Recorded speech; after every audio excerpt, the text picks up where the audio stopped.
Antonello Belli salmilkom u tikom merħba għal program analizi doppja, għal program fejn il-lejla sejrin nlaqqaw il-loba tal-Inter mat-tellieqa tal-Formula 1. Ma nistax ngħid li kien xi ħadd pożittiv, biss nagħmlu naqra wkoll ordni u nintroduċu wkoll l-iskaletta li ser ikollna l-programm tal-lejla. Fl-ewwel parti tal-programm sejrin nitkellmu dwar il-Grand Prix tal-Belt tal-Messiku, fil-waqt li fil-tieni parti tal-programm sar nkunu qed niddiskutu il-logħba bejn Milan u Inter li spiċċat fi drota 1-1. Ovvjament min irid jgħaddi l-kummenti tiegħu sew fuq id-derbi kif ukoll fuq it-tellieqa fil-Fritoduso għandna il-sezzjoni tal-kummenti allaċċata ma' xandirata tal-video miftuħa. Ovvjament inżommu d-deċenza u nirraġunaw jekk speċjalment intom partitari avversari.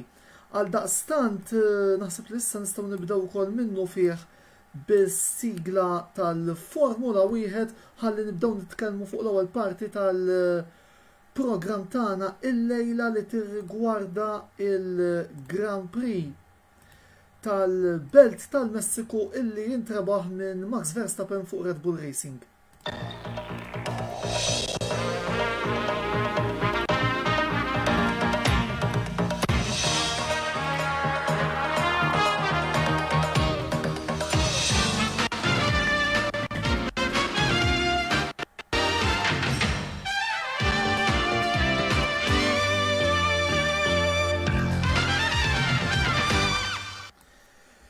Mela, nibdew nitkellmu wkoll fuq l-ewwel parti tal-programm tagħna li tinvolvi l-Grand Prix tal-Belt tal-Messiku u ir-ritratt li qed taraw fuq l-isfond huwa naħseb fil-fema tiegħi il-ritratt illi prattikament issa nċixxa l-verdett tal-kampjonat għat-tielet post tal-kampjonat tal-kostrutturi. Dan huwa l-inċident illi Daniel Ricciardo għamel wara tluq eċċellenti fuq Valtteri Bottas li prattikament għala tnejn il-barra mill-contention tal-punti b'ringrazzjamenti min-naħa tal-Red Bull u min-naħa tal-Ferrari. Ejja ħanibdew b'ordni, però ejja ħanibdew nitkellmu naħseb fuq l-iktar parti illi ħankun uża l-kelma tikkonċerna lili il-gwerra t-tielet post. Ormai is-sitwazzjoni hija kompromessa. Bravo Ricciardo, grazzi għaliex illum letteralment xejjintilna il-ftit ċansijiet remoti li kellna biex niddefendu dan it-tielet post. B'dan l-inċident b'qajdiħ il-ġobot sfortunatament ikkompromettejt it-tluq tajb li għamiltax fil-fatt meta telqu kien kważi ras imbras mal-ewwel tlieta. Iżda mbagħad ġara li ġara l-McLaren morna l-isfel u kien hemm diversi sewwieqa li gwadanjaw fosthom Max Verstappen illi l-lejla fil-fema tiegħi jagħmel pass ieħor lejn ir-rebħ tal-kampjonat b'tellieqa mirbuħa b'mod konvinċenti u b'mod dominanti. Konna nafu iva li Red Bull kien ser ikollha ftit vantaġġ minħabba l-altitudni, imma Verstappen ta' ukoll raġun lil dawk kollha illi kienu qed jistennew rebħa Red Bull il-lejla. Imma ejja li naraw ftit ir-riżultati ta' dina il-tellieqa li kellna illum u kif qegħdin taraw Max Verstappen rebaħ it-tellieqa fuq Sir Lewis Hamilton u l-eroj lokali Sergio Perez bil-Mexico li baqa jinsisti u jiġri wara Hamilton biex jipprova jaqbżu u jieħu doppjetta Red Bull li anke sa ċertu punt kienet mistennija. L-festeġġamenti li wkoll rajna wara t-tiġrija speċjalment mill-kamp ta' Perez juru wkoll is-sodisfazzjoni elokwenti għal fatt li Keko kien ukoll l-ewwel sewwi Messikan illi tela fuq il-podju fl-art ta' pajjiżu. Fir-raba postu mbagħad spiċċa Pierre Gasly, telli oħra eċċellenti għas-sewwieq tal-Alfa Tauri, u mbagħad għandna tnejn tal-Ferrari, Leclerc u Carlos Sainz. Warahom nistgħu ngħidu hekk kellna ir-rivinċita tal-veterani għaliex Sebastian Vettel spiċċa 7, Kimi Raikkonen spiċċa 8, bravu Kimi forsi konsolazzjoni żgħira f'serata diżastruża għalija almenu u Fernando Alonso li spiċċa fid-9 pożizzjoni. Jala il-gradwatorja Lando Norris li ġob l-10 post, Ricciardo salva. Irnexxielu jitla bista 12 post biss dana kif sejrin raw kol iżjed il-qudiem ma kienx biżejjed biex il-McLaren niddefendu it-tielet post. Il-Ferrari llum ġabu 18 punt ieħor u nemmen li issa bis-sitwazzjoni kif inhi bit-tracker li hemm naħseb se tkun diffiċli ħafna illi nerġgħu nieħdu lura dan it-tielet post. Kif jgħidu l-Ingliżi, it was good until it lasted. Naraw narassa klassifika tas-sewwieqa kif inhija wara dina it-tiġrija. Max Verstappen illi jagħmel pass importanti ħafna lejn ir-rebħ tal-kampjonat bi 313 kontra il-293 illi għandu Sir Lewis Hamilton. Fil-fatt ukoll dik trid tiġi 312.5 il-punti tal-Max Valdi Rizbal ċkejken illi jista' jfisser ukoll ħafnax. Fil-passat ukoll rajna kampjonati li jiġu solvuti ukoll b'9 punt. Sergio Perez issa tela fir-raba post b'165, Lando dejjem nieżel u issa anki Leclerc u Sainz minaċċożament qegħdin jidhru fil-mirja ta' Norris fejn jidħol il-kampjonat. Inkun vera nkazzat jekk anki fil-klassifika tas-sewwieqa il-Ferrari jaqbżuna. Almenu nippruvaw nżommu l-best of the rest hawnhekk. Ricciardo 805, Gasly ukoll qiegħed viċin ħafna ta' Ricciardo fejn issem 19 punt jifirdu lil Franċis mal-Awstraljan u fin-naħa t'isfel tal-klassifika Raikkonen issa wkoll jaqbes lil Latifi fil-dik li hija s-sitwazzjoni tal-klassifika tas-sewwieqa.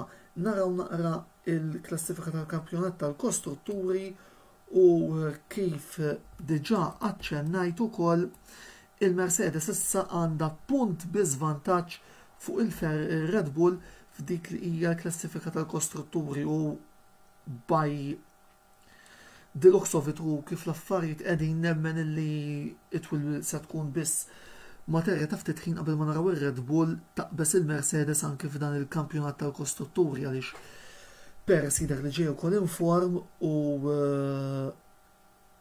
nemmen li bej Perez u Bottas il-Mexico nara ħafna ħjar mill-Finlandiż. Fit-tielet post issa qegħdin naraw il-Ferrari, vantaġġ ta' 14 punt, nistgħu nsejħulhom hekk fuq il-McLaren.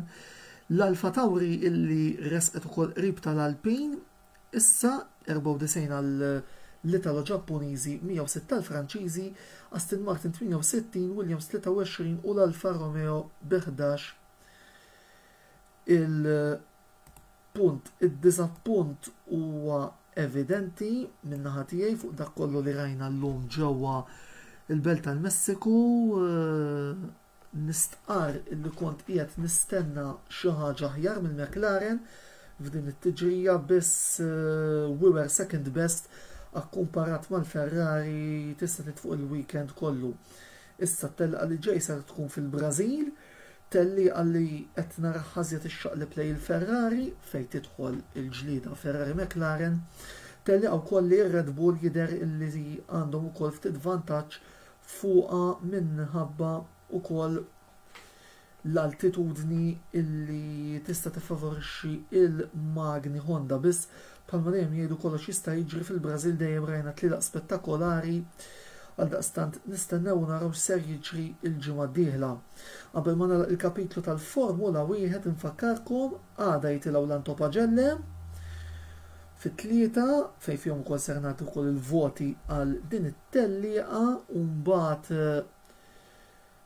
fil-5 titla klassifika ġenerali tal-Antopagelle u fil-għaxija mbagħad ikollna il-V1 Malta Series it-tieni kampjonat. Jien ser nkun qed nikkummenta din il-Grand Prix ta' Spanja flimkien ma' Chris Chantar, il-kampjonat organizzat mill-ħbib tagħna ta' Velocity Esports Racing illi minn hawnhekk ukoll nixtieq insellem. Suppost ukoll se nkomplu tkellmu fuq it-tellieqa tal-Messiku nhar il-ħamis li ġej fil-programm l-intervista. Għaddet naraw naqra minn ser nistiednu sfortunatament mhux qed ikolli biżżejjed respons minn partitari tal-Mercedes u tar-Red Bull, għaldaqstant jekk hawn xi ħadd li huwa interessat li jieħu sehem fil-programm nhar il-ħamis li ġej kellmuni ħalli naraw x'nistgħu nagħmlu. Mela, għalissa l-ewwel parti ta' dan il-programm ser tieqaf hawnhekk, waqfa żgħira ta' madwar 10 minuti sakemm nibdel is-setup u nuħu tat-silma, ukoll mbagħad nitkellmu bil-libertà kollha fuq id-derbi ta' Milan bejn Inter u Milan illi kellna. Għaldaqstant ukoll diġà wkoll qed nara xi kummenti fuq id-derbi minn hawn ftit ieħor inkunu nistgħu niddiskutu dina il-logħba għaldaqstant ibqgħu magħna.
Mela, Milan wieħed, Inter wieħed u kif tistgħu timmaġinaw minix kuntent bir-riżultat. Laqqa xejn ridna rebħa iżda din ma ġietx. Kellna ħafna ċansijiet li tlifnihom fil-fema f'irhom li tiegħi u minkejja l-kumment li qal Joseph Brincat hawnhekk il-ħabib tiegħi illi wkoll nixtieq insellem fejn qal droġġos tal-li rajna fil-ground proset lil Milan u sawnek. Ejja ngħidu l-ħanaqbel miegħek ġubs. Dis-sena sejtuna kedda l-kampjonat huwa proprju hawnhekk illi minix qed naqbel miegħek il għaliex issa l-biża li għandi illi la ma fqajnilhomx il-bużieqa lil dawn wis qed nibża illi bejli ma rbaħnilhomx il-lejla bejn il-fatt li fiċ-Champions League kważi għandhom seq barra, l-biża l-għandi huwa illi daw se jaħarbulna u ma nixtieqx ngħidha x'anke qed inħossha bitqila ma rridu nagħtuhom mertu ifhimni f'dan l-istadju naħseb li l-Milan huma l-favoriti numru wieħed illi jirbħu l-kampjonat. F'dan l-istadju l-Inter kellna nirbħu llum dak kien l-unika mod kif stajna nżommu id-difiża tal-kampjonat ħajja biss tlifna ħafna ċansijiet. Bdejna tajjeb kieku kien hemm dak il-penalty li skurja Hakan Çalhanoğlu kien penalty u anke il-penalty tal-Lautaro kien biex nkunu għedna kollox id-darbtej li fl-opinjoni tiegħi naħseb li żewġ penalties kienu fl-ewwel penalty kien hemm obstruction ta' Kessi fuq Çalhanoğlu, fit-tieni wieħed kien hemm ostruzzjoni fuq Darmian għalla daqstent jien inħoss illi għalek kienu dawk iż-żewġ penalties. Il-gol tal-Milan inħadem tajjeb, sfortunatament Devri tefa fil-xtibka l-ħażina, però din id-darba mill-bqija kienet loba, ngħidu li għan-neutrali kienet loba li tista' tieħu pjaċir tara wkoll. Hawnhekk qed nara Joseph li qed jerġa' jwiġibni għad baqa' ħafna Antonello nitkellmu li Marzu naraw fejn se nkunu dakinhar tgħidlix li diġà se taqta' qalbja kif hemm Jobs bir-ritmu tal-kif huma dejjin il-Milan u bil-fatt li minn 4 konfronti diretti l-Inter ma rbaħniex wieħed.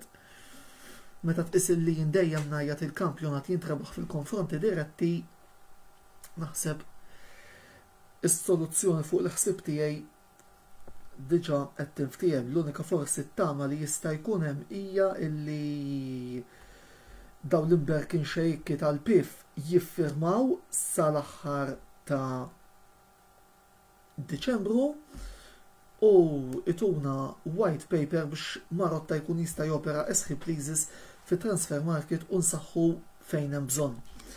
Dik forsi l-unika tama li għandi li nżommu l-iskudetto ma mill-bqija I highly doubt it at this point li neħdu l-kampjonat. Reġistrajna wkoll żewġ inġeris matul din il-logħba ta' Nicolo Barella u Edin Dzeko, nawguralhom fejn ta' malajr u nispera li sal-logħba li jmiss kontra Napoli ikunu fit il għaliex ħajkonna bżonnhom żgur, speċjalment Spidi Pizza li huwa plejer essenzjali, anki Dzeko għall ammont ta' gols li skurja huwa plejer essenzjali. Mill-bqija Volderi oġobna ħafna Darmian l-lum reġa' qed jagħmel naħseb għat mill-aqwa plejers li kellna għandna dal-istaġun bħalissa il-laterali l-emini. Ġifieri onore għad Darmian, Samir Handanovic il-lum reġa' kellu logħba tajba ġob żewġ saves tajbin wieħed minnhom jekk niftakar tajjeb fuq Ibrahimovic.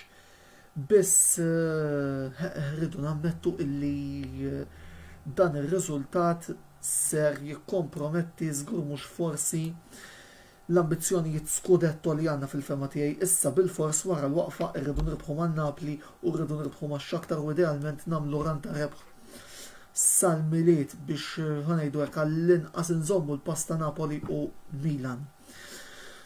Qabel ma nagħmel nixtieq nagħmlu wkoll parentesi żgħira fuq is-sitwazzjoni ta' Roma, Mourinho l-lum tilef telfa kera ħafna mal-Venezja li żgur se tkompli